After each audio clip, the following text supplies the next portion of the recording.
గుట్టిపాటి గారు సింపుల్గా అమరావతి మీద చెప్పండి సార్, తర్వాత ఆంజనేయ రెడ్డి గారు మాట్లాడితే రెండింటి మీద ఆయన కన్క్లూడ్ చేస్తారు.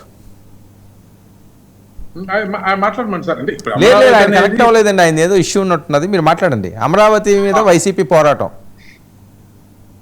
అదే ఇప్పుడు వాళ్ళు ఏం తెలుసుకోగోరాలని వెళ్ళారో, ఏం తెలుసుకుందామని వెళ్ళారో స్పష్టత ఇవ్వాల్సినటువంటి అవసరం, బాధ్యత ఉంది. ఇప్పుడు ఈ రాష్ట్రానికి సంబంధించిన రాజధాని విషయంలో మాత్రం ఇప్పటికి కూడా వైఎస్ఆర్ కాంగ్రెస్ పార్టీకి వాళ్ళ నాయకుడికి ఒక సమగ్రమైనటువంటి ఒక నిశ్చితాభిప్రాయం లేదు. ఇది ప్రధానమైనటువంటిది. అసలు ఏది రాజధాని ఉండాలి, ఏది ఎందుకు ముందు 3 రాజధానులు అనుకున్నారు, మొదలు ఈ రాజధానిని ఎందుకు అంగీకరించారు, దాని తర్వాత 3 రాజధానులు కూడా పక్కన పెట్టి ఇప్పుడు ఏదో మావిగన్ అని కొత్త పదాన్ని ఎందుకు తీసుకొచ్చారు, ఇది ఆకతాయి అంశం కాదు వరం గారు. వాళ్ళు తెలుసుకోవాల్సిన అంశం ఏంటంటే ఒక రాష్ట్ర రాజధాని ఆ రాష్ట్రం యొక్క చిరునామా. ఒక చిరునామా అనేది ఏ వ్యక్తికైనా అది ఆత్మగౌరవం. ఇప్పుడు మీ ఇల్లు ఎక్కడండి అంటే నాకు ఇల్లు లేదండి, నాది అడ్రస్ లేదండి విజయవాడ అంటే ఇక్కడ కూర్చున్న నలుగురు దీన్ని చూసేవాళ్ళు 1,00,000 మంది ఎలా చూస్తారు? నాకు అడ్రస్ ఉందండి, అది గుడిసెలో ఉన్నానో, డాబా ఉన్నానో, పెంకుటింట్లో ఉన్నానో, ఎక్కడో సాట నాకు అడ్రస్ ఉందండి అంటే అది గౌరవం, విలువ. మీరు అమ్మ నాన్న ఎవరంటే అది గౌరవం, విలువ.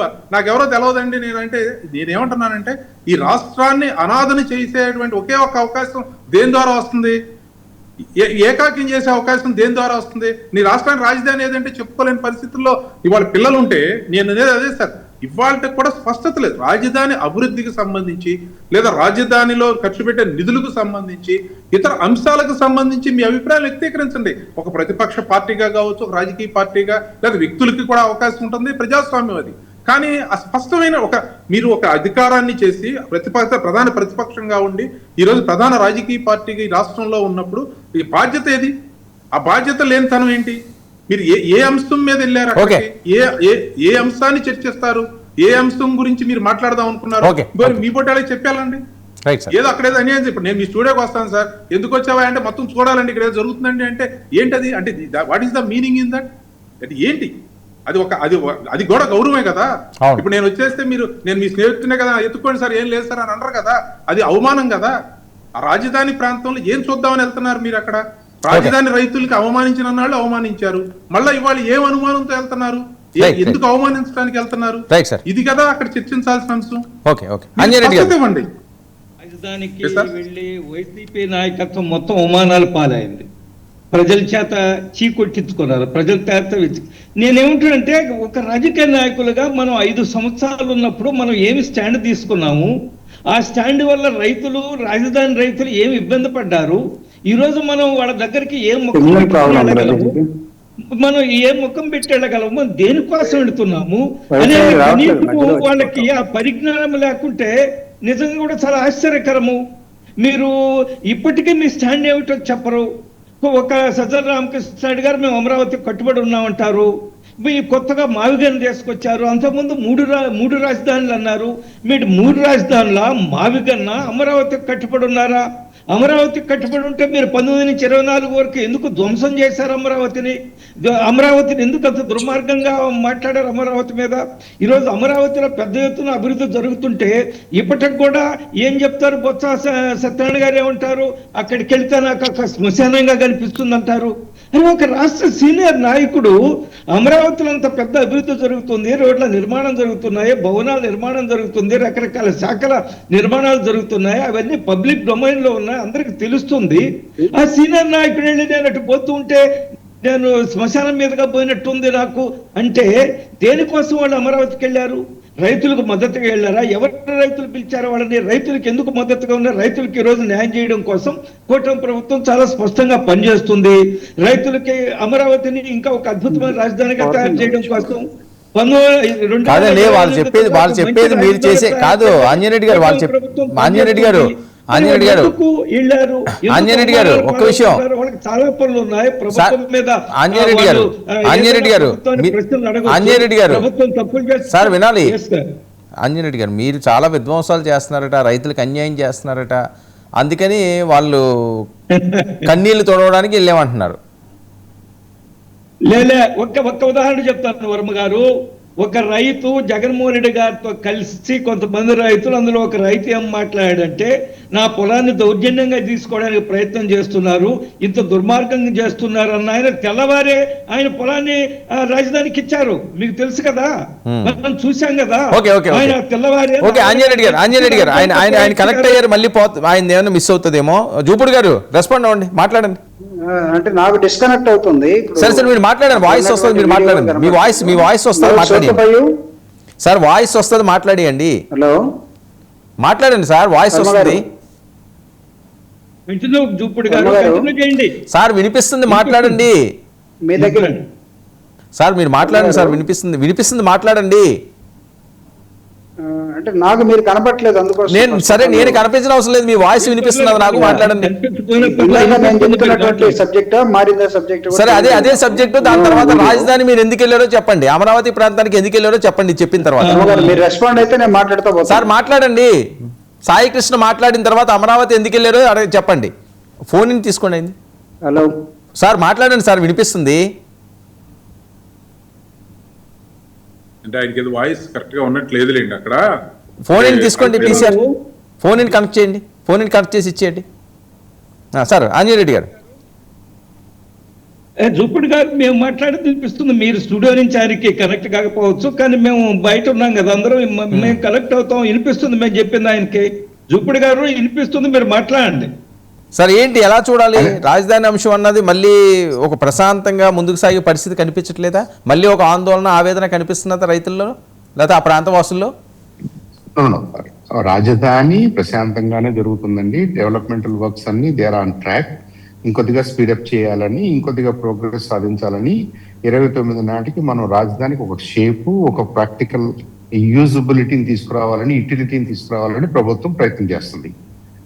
ఈ క్రమంలో ఇందాక రామకృష్ణ గారు అన్నట్టుగా ఏదైనా స్పెసిఫిక్ ఇష్యూ మీద డౌట్ ఉందనుకోండి, స్పెసిఫిక్ ఇష్యూ మీద సలహాలు ఇవ్వాల్సిన అవసరం పడింది అనుకోండి, ఇవ్వాలని అనిపించింది అనుకోండి, ఎవరైనా మాట్లాడవచ్చు, వైఎస్ఆర్సీపీ కూడా మాట్లాడవచ్చు. అంతేగాని కల్పితమైన అంశాల మీద, ఊహాజనితమైన అంశాల మీద, అసలు మీకు రాజధాని అంటేనే ఇంట్రెస్ట్ లేదు కాబట్టి అని మీరు మాట్లాడుతున్నారు అనుకోండి, I think that will be blunder once again from YSRCP. దాన్ని డెఫినెట్ గా మనం వ్యతిరేకించాల్సిందే. ఇవాళ చాలైన డెవలప్మెంటల్ యాక్టివిటీస్ ని మళ్ళీ కొద్దిగా స్పీడప్ చేసుకుంటూ, అందరినీ సమీకరించుకుంటూ, వర్కర్స్ ని సమీకరించుకుంటూ, ఈ కొత్త టెండర్ ప్రాసెస్ ద్వారా కాంట్రాక్టర్స్ ఐడెంటిఫై చేసుకుంటూ మనం ఈ 2 సంవత్సరాల్లో కొద్దిగా అవుతున్నాం. We're gearing up, we get up. చక్కగా అన్ని ప్రాంతాల్లో, ఈ 9 సిటీలు అనుకున్న ఏరియాస్ లో యాక్టివిటీ జరుగుతుంది, ఇన్ఫ్రాస్ట్రక్చరల్ యాక్టివిటీస్ జరుగుతున్నాయి. ఇదంతా వెళ్లే వాళ్ళకి, చూసే వాళ్ళకి అర్థమవుతుంది. ఇప్పుడు మళ్ళీ ఏదో సమస్య ఉంది, ఎవరికో అసంతృప్తి ఉంది అని వెళ్ళి ఏం చేయాలనుకుంటున్నారు, దాని మీద ఏదో ఒక నెగిటివ్ షాడో చూపించాలి, ఇక్కడ ఏం జరగట్లేదని చూపించాలి అనేది వైఎస్ఆర్సీపీ అభిప్రాయం అయితే, రామకృష్ణ గారు అడిగిన ఫండమెంటల్ క్వశ్చన్ కి వాళ్ళు మళ్ళీ సమాధానం చెప్పాలి. అమరావతి అనేది మన అడ్రస్ గా అందరూ ఒప్పుకున్న తర్వాత, అమరావతి అనేది మన రాజధానిగా అందరూ ఒప్పుకున్న తర్వాత, గెజిట్ నోటిఫికేషన్ అయిన తర్వాత, మీరు ఇప్పుడు మళ్ళీ అది కాదు ఇది కాదు అనుకుంటే, ఇలా మీరు అనుకుంటూ పోతూ ఉంటే, మరి what is that you are expecting? అసలు మీకు ఏం కావాలి? రాజధాని విషయంలో మీకు ఏం కావాలి? కానీ మాకు వేరే అభిప్రాయం ఉందన్నారు, మీరు 3 రాజధానులు అన్నారు, దానికి నిలబడ్డారా? మీరు నిలబడలేదు. తర్వాత అమరావతి రాజధాని అని చెప్తున్నారు, అమరావతి పరిపాలనా రాజధాని అని చెప్తున్నారు, మళ్ళీ ఇప్పుడు మావిగారిని అటాచ్ చేద్దామంటున్నారు. What is the purpose of doing this? How are you going to do it? మీరు ఏదైనా ఎక్స్ప్లెయిన్ చేయదలుచుకుంటే ఎక్స్ప్లెయిన్ చేయండి. అంతేగాని మళ్ళీ రాజధాని దగ్గరికి వెళ్ళి ఆ రైతుల్ని పరామర్శించే క్రమంలో ఆ రైతుల్లో ఉన్న భావోద్వేగాలను రెచ్చగొడుతూ, లేదనుకుంటే లేని సమస్యల్ని క్రియేట్ చేస్తూ, అపోహల్ని కల్పిస్తూ, దాని మీద మీరు ఏదో ఉద్యమాలు నడపాలని ట్రై చేస్తే మాత్రం ఇది మీకు బెడిసి కొట్టుద్ది. ఇది రాజధానికి మంచిది కాదు, ఆంధ్రప్రదేశ్కి మంచిది కాదు. ఐ థింక్ ఓవరాల్ గా ప్రజలు దీన్ని అయితే హర్షించరు. So the first and foremost they have to identify the problem. If at all there is a problem, ఆ ప్రాబ్లం మీద ప్రభుత్వ స్పందన చూసి then maybe you want to do something. మరి ప్రతిపక్షంగా మీకు ఆ బాధ్యత ఉంది, నేనేం కాదట్లేదు. కానీ ఆయన దానికి కాని దానికి మీరెళ్ళి ఏదో భావోద్వేగాలు రెచ్చగొట్టడం, పోలీసు వాళ్ళతో కొట్లాట చేయటం, లేదంటే నెట్టుకోవడం అన్నది ఉద్యమంలాగా మీరు భావిస్తే మాత్రం అది అర్థం పర్థం లేని, ఉపయోగం లేని ఉద్యమం అవుతుంది. మీ పార్టీకి కూడా అదేమి ఉపయోగపడే అంశం కాదు. ఓకే, గుట్టుపాటి గారు. వర్మ గారు చెప్పాక అదే, అంటే నేను ఇందాక నుంచి రాజధానికి సంబంధించి కాదండి, ఇప్పుడు అక్కడ రైతులు ఆవేదన వ్యక్తం చేస్తున్నారు. ఏంట్రా బాబు మళ్ళీ ఇది అయింది, మనం సేఫ్గా ఉంటామా లేదా, మళ్ళీ ఏమైనా మొదటికి వస్తుందా, ఇలాంటివి ఏమైనా వస్తున్నాయా చర్చలు? డెఫినెట్ గా ఇప్పుడు ఒకటిగా సార్, ఇప్పుడు సామాన్యుల యొక్క ఆలోచన ఎలా ఉంటుంది, ఏదైనా ఇబ్బంది వస్తుందేమో, మళ్ళీ ఇబ్బంది వచ్చేటువంటి పరిస్థితి ఉంటుందేమో అనేటువంటి ఆందోళన ఎవరికైనా సహజంగా ఉంటది కదా సార్. ఎక్కడైనా సరే ఏ ప్రాంతంలో అయినా ప్రజలకి, ఆ రైతులకే కాదు సార్, ఇప్పుడు మీరు కొనాలనుకుంటారు, మీరు కొనాలి ఏదైనా కొని అక్కడ లేదా మీ స్టూడెంట్ 99 టీవీని ఇక్కడ పెడదాం అనుకుంటారు, అది చూద్దాం అసలు ఇదేంటో ఈ గందరగోళంగా ఉంది, అమరావతి అంటున్నారు, మావిగానే అంటున్నారు అంటే ఉదాహరణ చెబుతున్నాను. దానికోసం అని చెప్పి మేము చట్టం తీసుకొచ్చాం, కేంద్రంలో నుంచి మరి ఎన్డీఏ సహకారంతో, అన్ని సహకారంతో చట్టం తీసుకొచ్చారు ఇక్కడ కూటమి ప్రభుత్వం. తీసుకొచ్చిన తర్వాత కూడా సింపుల్ గా వాళ్ళు తీసుకురాగానే మేము మార్చలేమా అంటే, ఇప్పుడు ఇది ఆకతాయితనంగా సార్. నేను చెప్పేది అదే సార్. ఇప్పుడు నాకు చాలా, అంటే నేను రాజకీయంగా రామకృష్ణ గారు ఒక్క విషయం అండి, ఇది టెక్నికల్ గా మీరు తీసుకొచ్చిన చట్టం చెల్లుబాటు అవుతుందా ఒకవేళ వీళ్ళు వద్దు అనుకుంటే?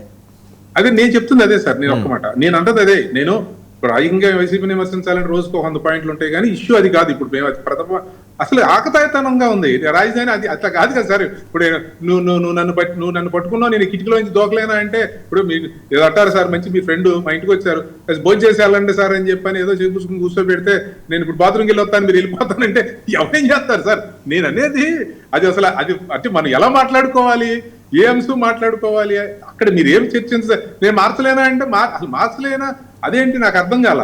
అది అలా అంటే ఒక రాజకీయ పార్టీని నడిపేటువంటి పరిణితి చెందిన నాయకత్వాలు చేసే పని అది కాదు సార్. ఎవరైనా మీ పార్టీకి భిన్నాభిప్రాయం ఉండొచ్చు. ఇప్పుడు రాష్ట్ర విభజనకు సంబంధించి నేను సమైక్యాంధ్ర పొలిటికల్ చేసి కృష్ణా జిల్లా కన్వీనర్ సార్. నేను బుద్ధప్రసాద్ గారు చైర్మన్ గా ఉన్నారు, నేను కృష్ణా జిల్లా పొలిటికల్ చేసి కన్వీనర్ని.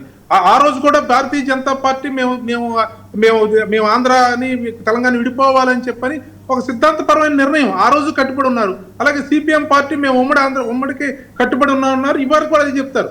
ఓట్లు వస్తా ఉంటాయి, పోతా ఉంటాయి, తర్వాత ప్రజలు, కానీ ఒక సిద్ధాంతాన్ని చెప్పాలి కదా అంటున్నాను. నేను చెప్పేది అది. ఇప్పుడు మేము సమైక్యాంధ్రాకి సంబంధించినప్పుడు అప్పుడు కూడా బీజేపీ ఆ మాట అంటుందని చెప్పి వాళ్ళ మీద దాడులు చేసిన సంఘటనలు, సందర్భాలు ఉన్నాయి. నేనైతే ఎప్పుడు అలా చేయను, అలా వాటిని ప్రోత్సహించను. కానీ అప్పుడు కూడా వాళ్ళ పాపం అంటే నేను ఎందుకు ఇంత స్పష్టంగా చెప్తున్నానంటే, అంతే ఏదో మనకేదో జరిగిపోతుంది అన్నప్పుడు ఒక మాట మార్చి ఏంటి ఆంజనేయ రెడ్డి గారు ఏంటో చెప్తున్నారు మీరు? మీ వాయిస్ మ్యూట్ లో ఉందండి. మాట్లాడండి. వినిపిస్తుందండి వర్మ గారు? ఇప్పటి వరకు దేశంలో అనేక రాష్ట్రాలు ఏర్పడ్డాయి, అనేక రాజధానులు వచ్చాయి.